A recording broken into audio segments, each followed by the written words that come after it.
And we're here. We're live.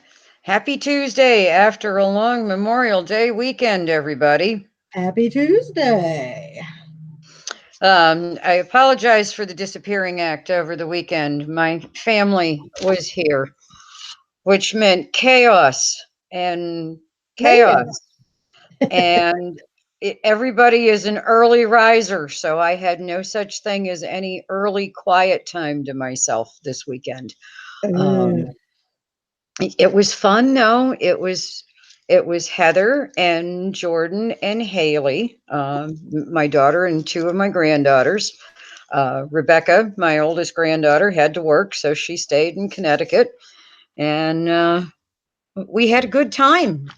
We actually had one really super, well, actually two really super nice days, where you could actually stand to be outside in the yard in a tank top. Well, ooh. I could be because, of course, anything 60 degrees or over with sun means it's hot to me. Um, It rained yeah, most of the weekend here. that's just the way we roll up here. Um, so today, I thought we would talk about the reality of making money in our handmade or creative biz. And warning, I really want to say there's a lot of like harsh truths in today's uh, live chat. And what prompted this was another group that I belong to. Um, there was a gal who made a comment of nobody really talks about the reality of whether or not you can or can't make money in a handmade business. Um, And she said for the last 5 years, her goal was to make $1,000 a month from her handmade business, and how she hadn't. And, I will tell you that the reality is it's tough. Okay. There is no ifs, ands, buts, or maybes about that. And I'm sure, Janice, you will agree with me. Oh, yeah. I mean, first, we have so many hobbyists out there who are competing against us.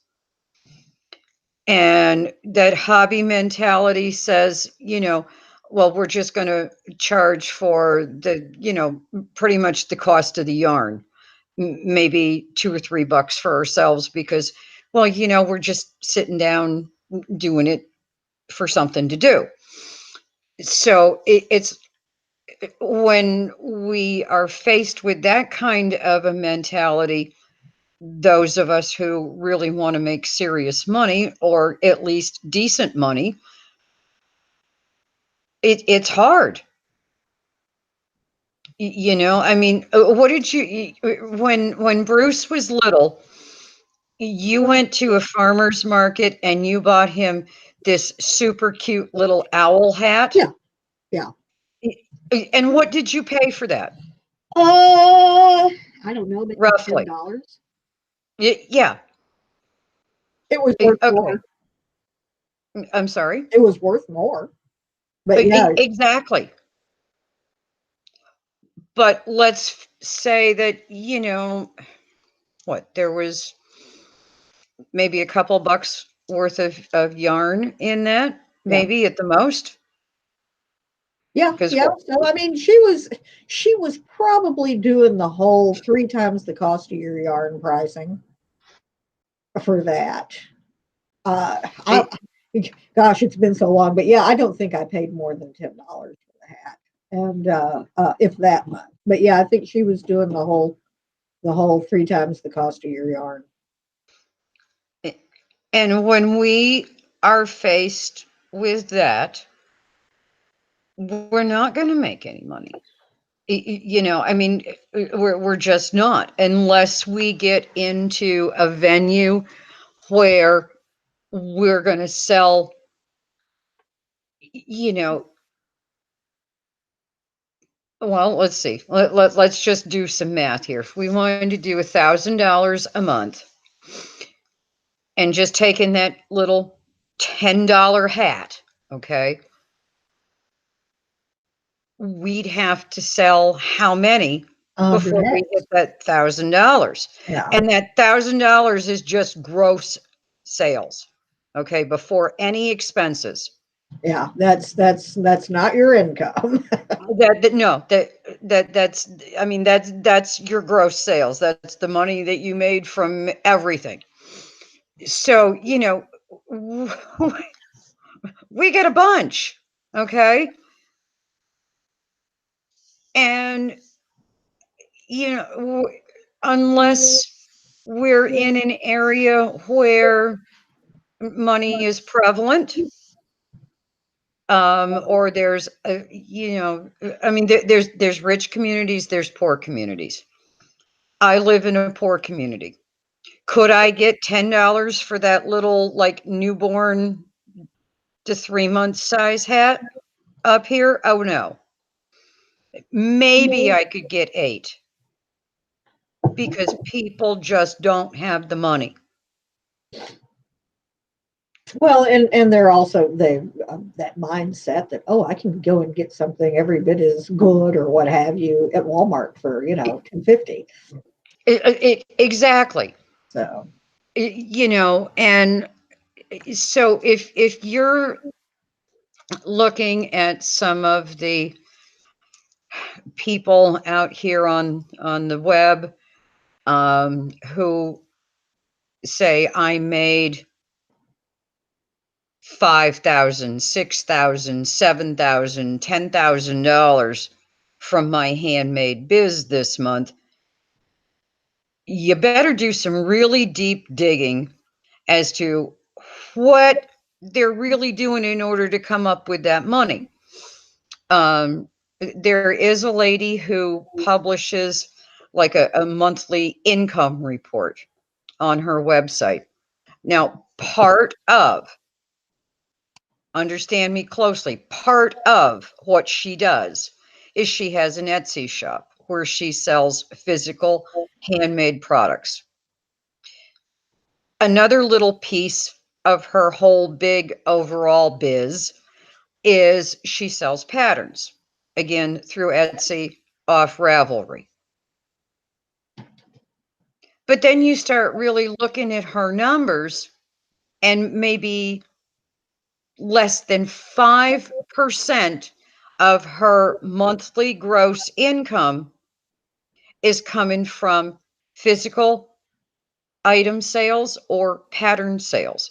So you're taking those two numbers and you're adding them together, and we're just going to say roughly 5%. where's all this income coming from then? She offers courses. She's a coach. She tells you how to make money from your Etsy shop or from your handmade biz. Uh-huh. Okay. So we've got course income. She has affiliate income. She has ad revenue. Okay. And those three things make up that other 95%. Okay. And then again, we're talking gross. By the time she starts taking out expenses, she's netting like maybe a grand, because she's Really? yes. Okay. So and we all get sucked into this, I made 5,000, I made 6,000, I made 3,000, I made whatever. They're talking about gross revenue, the money that comes in before you subtract out your cost of goods sold and your expenses. Nobody's talking about that bottom line, because in reality, as a business, roughly 2/3 of the money that comes in goes out for expenses. Yeah. And if you have employees, well, that 2/3 becomes Oh, more like 80, 90%. Yeah. So I guess what I want to tell people is, when you see statements like that, dig into what Be and skeptical. where that money is coming from, and exactly, be skeptical. I mean, we have a couple of gals here in the group, Liz and Pam, who now Pam always seems like she's going to a craft fair, and kudos for her. I could not pack up all of this crap and take it somewhere every weekend. I I I wouldn't be fit to talk to. Um, I don't like packing and unpacking that well. I'm pretty much a creature comfort. Yeah, I gotta go let the dog in. So Janice, you talk. I'll be right back. I hear him crying at the back door. The big 80-pound whoppy. I think what Nancy's basically trying to say is, yes, be skeptical. If somebody's making claims that seem that they're too good to be true, they are. Um, you're not. You're probably not going to make the kind of income that these people claim to be able to make by going to farmers markets and craft fairs and stuff like that. You need something that is very, well, I don't know, maybe craft fairs if you, like Nancy says, you don't have, tons of hobbyists there undercutting your prices. We had talked a little bit about that before, and I had fallen off of my libertarian soapbox and begged you please not to do that to other people. But I guess if you want to do that, you can um, go in there and undercut all sorts of people's prices and stuff. But I think uh, online sales will probably be your best bet for making more of the kind of money that you want to make.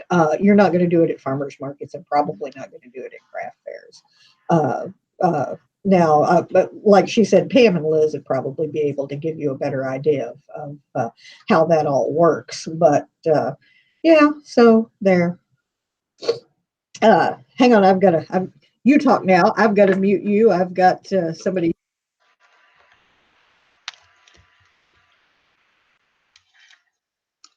So yeah, it's just really hard to go up against that. Um, I know Liz does a big, like 6 or 8 week long festival, actually a Renaissance fair. And I hope you can still hear me. Hmm. Oh yeah, I can Okay. hear you. I'm sorry. Okay. I was Was supposed I to be in was the in the office today, and I am for due to circumstances beyond my control, and I've got people coming in here wanting to talk to me. So anyway, I'm sorry. um, so Liz does this 8 week, 6 or 8 week long Renaissance fair. Yeah, it's every But week. she has a shop there. So she takes her inventory, she puts it in her physical little shop. She opens the doors, she locks it up, she closes the doors, she comes back the next weekend. Maybe, she brings some new inventory. Oh, say hi to Marvin. This is this is Marvin. That's about as close as I can get to a cat, too. Yeah, he's chilly. He wants to curl up and have lap time. Mom's home. And she makes really good money at the Renaissance Fair. But she's in a super um in a super niche. Well, and on top of that, well, what kind of stuff, number one, is she selling? Because, yes, if you're at a Renaissance market, it's a niche market. Also, that's also a sort of a destination thing. And people Mhm. go to Renaissance fairs expecting to buy souvenirs and spend money and stuff like that. So that's probably why she does so well there. And the people who come there have money. Yes. Yes. And she does well. Her company name is called a Viking wife. And Liz, I'm sorry if I screwed that up. I know it's a Viking something, but I'm pretty sure it's a Viking wife. And it's a lot of you know there's this whole group of people who are into that whole medieval Yep. chainmail and weaving and woven stuff, and And they have and yeah, big bucks to that they want to drop. well, and I'm telling you that if you were the type of person that knit or crocheted amigurumi and you did a bunch of little superheroes, Marvel, Spider Man, Yeah, Iron Man, all that stuff, and DC, Batman, Superman stuff, and you went to a Comic Con, you would probably be able to charge wonderful prices, and your inventory would fly off the shelves. So but yeah, if you're doing a niche market and you're doing a destination place where people are going and anticipating to spend money, you're probably going to be a lot more successful.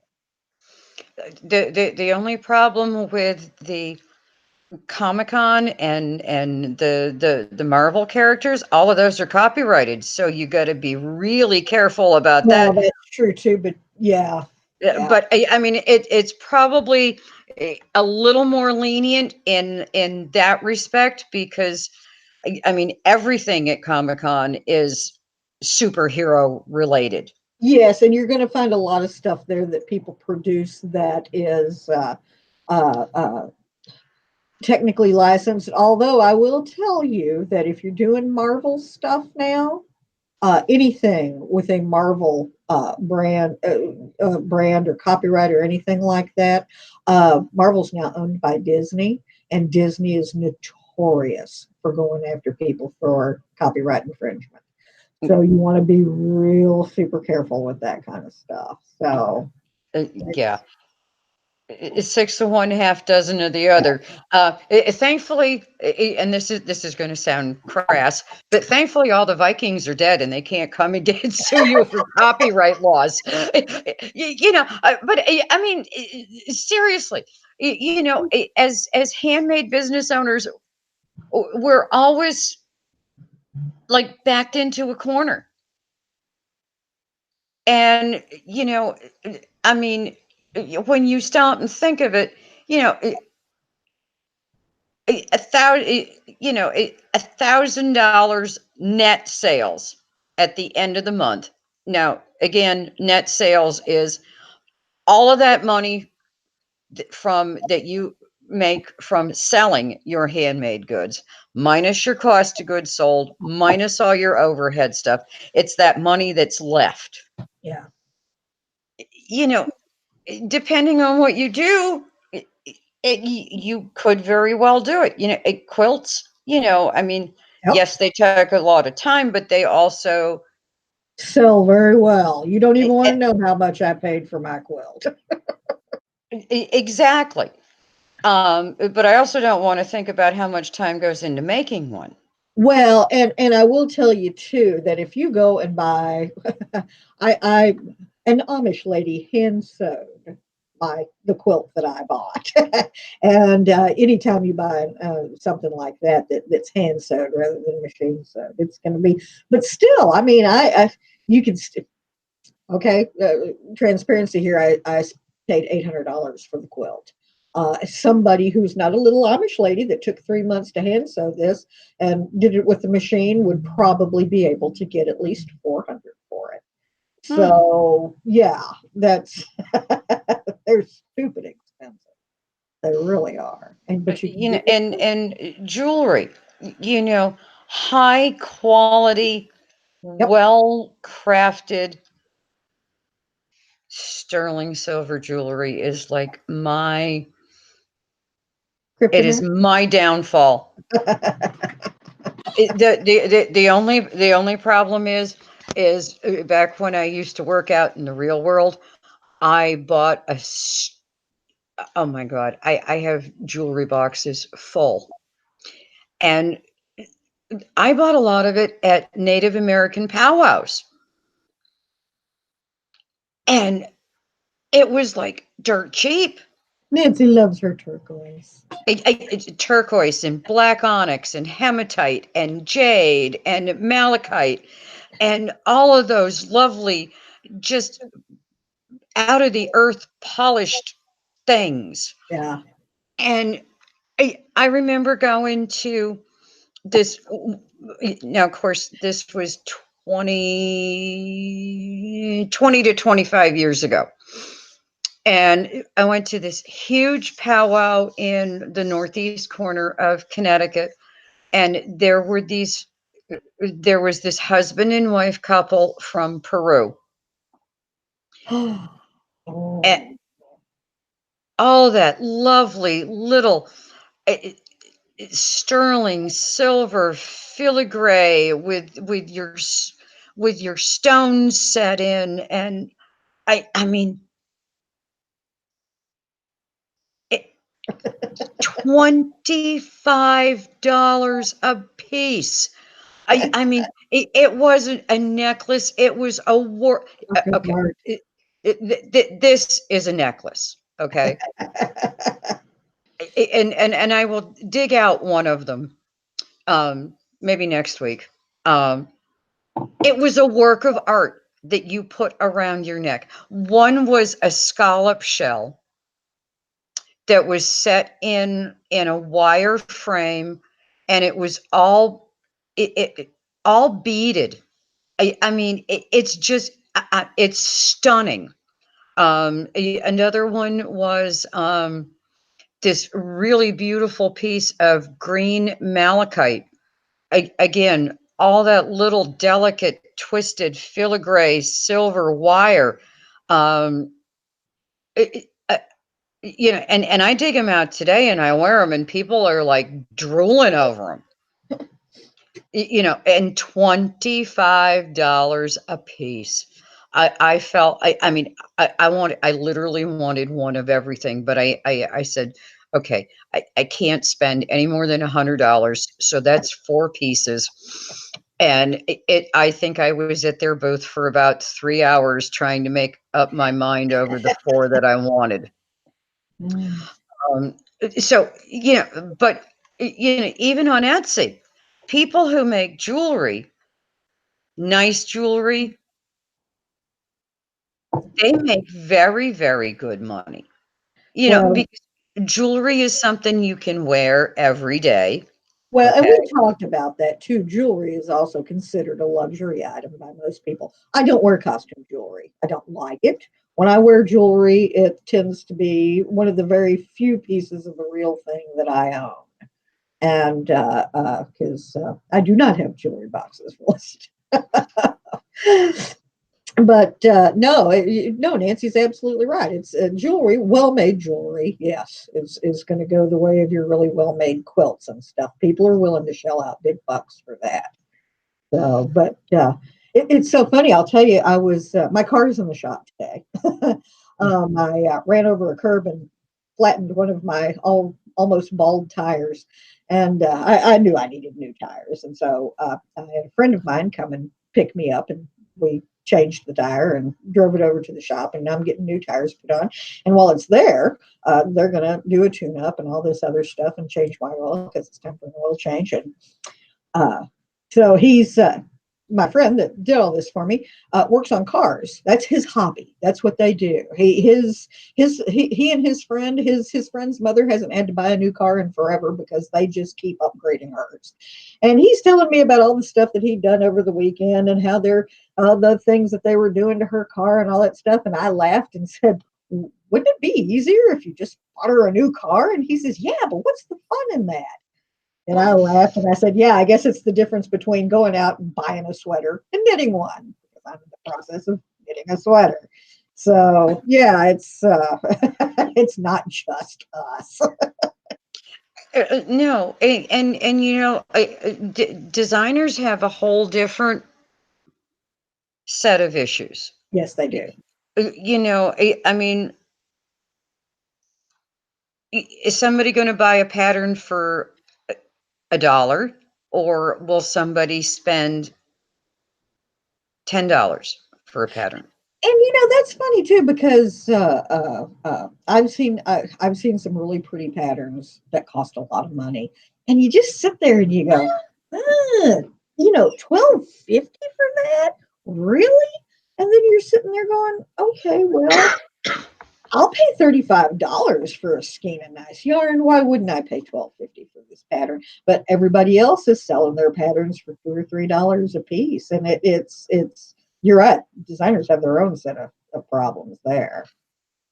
And and I mean, so now think of that designer who wants to do that $1,000 a month. Yep. And at this point, I don't really care if we're talking gross or net. It just say you want to sell $1,000 a month, Yeah. and that's how most people term it. I want to sell, which means that you want to have income, gross income of grand. You know, again, if we're going to sell our patterns for 2, 3, $4, sorry, Want to sell a whole lot more patterns. exactly. And if that pattern really is worth $5, because let's face it, I mean, some people write exquisite patterns.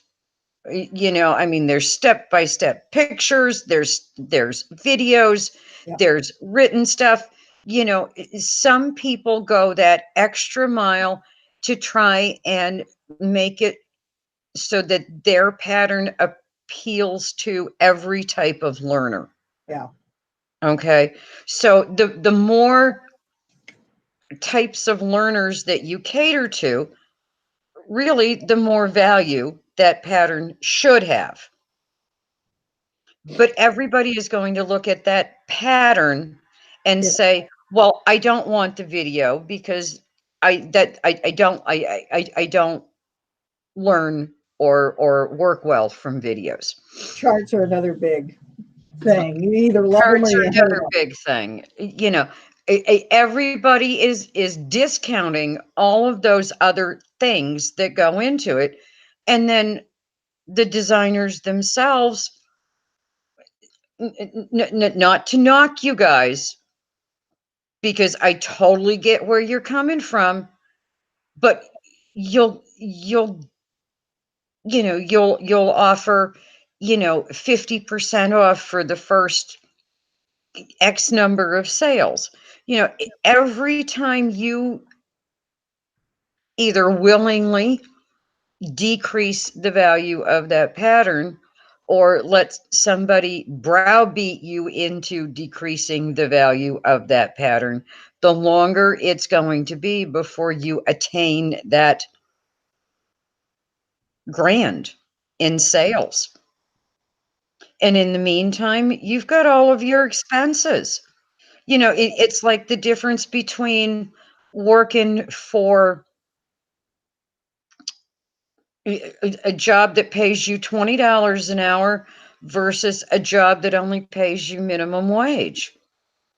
It's how much month do I have at the end of my money. um and Novella says she thinks that the price of a pattern should be determined by what that pattern contains, and I agree with her. I mean, I agree. If somebody is going to go to all that trouble to make sure that their pattern appeals to every type of learner, then that pattern really is worth more Yeah. than a pattern that doesn't apply to learner type X, Y, or Z. It only applies to the person who works well from written instructions. Well, you're talking about that, and one of the things that really irritates me when I go on Facebook and go to the knitting, groups that I belong to and stuff, and somebody will pull up this gorgeous pattern. And Pearl Soho is really bad about pricing their patterns way up there. I own one Pearl Soho pattern, but people will go, "Oh, look at this! This is beautiful," but I don't want to spend any money. Does anybody know of a free pattern that does the same thing?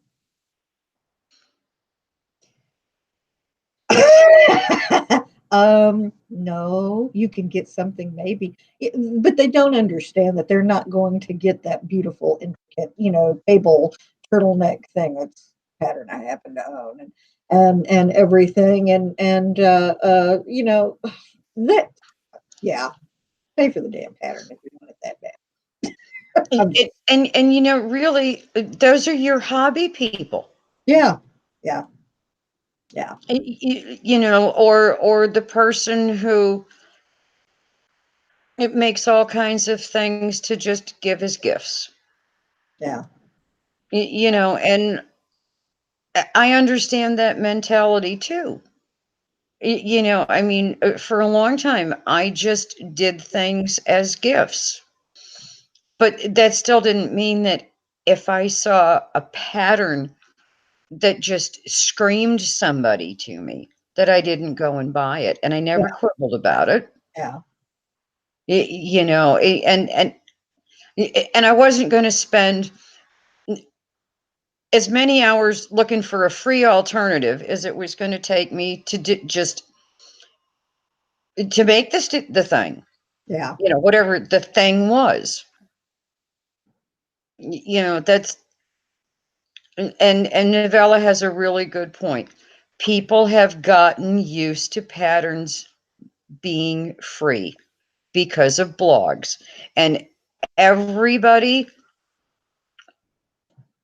not everybody, but a lot of people put the free pattern up on their blog to draw traffic. Yep. And then you offer an ad-free version for a really cheap amount, like a couple of bucks. Sure. And yeah, we're always in a catch 22, or that rock in the hard place. You know, we're not going to sell anything unless we get people to our stuff. So the way to get people to our stuff is to offer stuff for free. Yep. And then people get used to the stuff being offered for free, and then they don't want to pay anything. And it's just I guess what I'm saying is none of us, especially the knitters and the crocheters and probably even the pattern designers, we are never going to get rich. No. I mean, at the most, at the end of the year, we will have been able to put hopefully a, a few $100 in our pocket and cover all of our expenses. Yep. And, anybody out there who says, I made $6,000 this month from my handmade business. They're a liar. Uh, yeah. You know, unless of course, metal sculpture is their handmade business. Yeah. Um, where they could sell one metal sculpture Well, or two. yeah. It's just craziness. I mean, and it makes me upset to see this and kind of get sucked into it, and then you go and you dig into the details, and you find that 5% of that money came from pattern sales or actual physical goods, and The other 95% comes from ad revenue, courses, affiliate sales, affiliate income. It's like all of that stuff is extraneous. It has nothing to do with our physical handmade Yeah. products. It's just it's sad and it's disgusting. Um, and honestly, I don't know how in the name of God anybody can make $1,000 a month in ad revenue. I don't get that at all. They've got to have an awful lot of traffic to their Yeah. site. At the And most, when my blog was at the height of its popularity, the most I ever made was $150 a month off of ad revenue.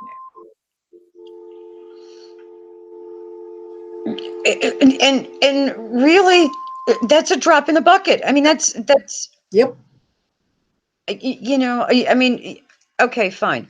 That will cover the cost of keeping your blog up, website hosting fees, any paid plugins, any, you know, you know, And then you turn around at the end of the year and get a 1099 from Google, and your husband yells at you because you have to pay taxes. exactly, exactly. So, for you folks out there who want to start your handmade business or have one and are feeling discouraged, 10 to 1 it's because you've listened to this hype. Yeah. And that's why I warned today that there were going to be some harsh truths. I really, my firm belief is you will never get rich, unless you fall into a niche that is so high end and so specific, that has no copyright, trademark, blah blah blah, whatever's Yeah. attached to Yeah. it. And you have to be in the right area. And from what I understand with Etsy, it's getting harder and harder and harder to be seen on Etsy or found. Well, the thing about that is they all take a page from the Google "Let's Screw Everybody Over" handbook and change their algorithms all the time. So the minute that you go and you optimize your website or your store or what have you to do well, they go and change the rules of the game you're playing. So yeah, yeah. And not only that, from what I understand, there's a lot of pre-manufactured items now up on Etsy instead of. They're not supposed to be doing that, but yes, I would imagine that you're probably right. A lot of people are getting away with that kind of stuff these days. So We're all up against a tough wall, to be honest.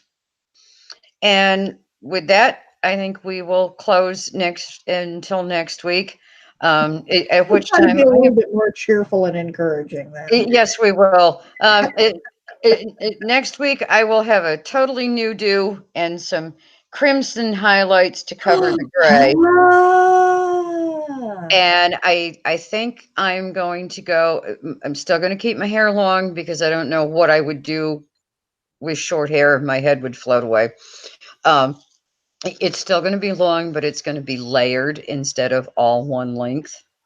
ooh, Oh yeah, I you're figure if getting my all husband. radical on me. Hey, if my husband can shave his head, I can have crimson highlights and Layers. layers. So we will. Next week we will find something far more happy to talk about. Yes. Um, post questions in the group about things that you'd like to have us talk about, Okay. other than crimson highlights. But That should be happy, right? You know, I've always had a redhead's disposition. I might just as well at my age have some. Well, I do have a lot of red highlights in my hair, but they're just going to be redder. I can't wait to see it. I may come home and say, "Oh my God, what was I thinking?" and just stick a bag over my head for the next, I don't know, month, 2, because I still have purple Purple in highlights your hair from the from last a time. year ago. It'll be 2 years ago this Halloween. So it's been a year and a half, and I still have purple highlights in my hair. You're gonna have fun with your hairdresser. I can tell you already. Yes, I am. So have a great week, everybody. All right, you too, Nancy. Bye bye. Bye.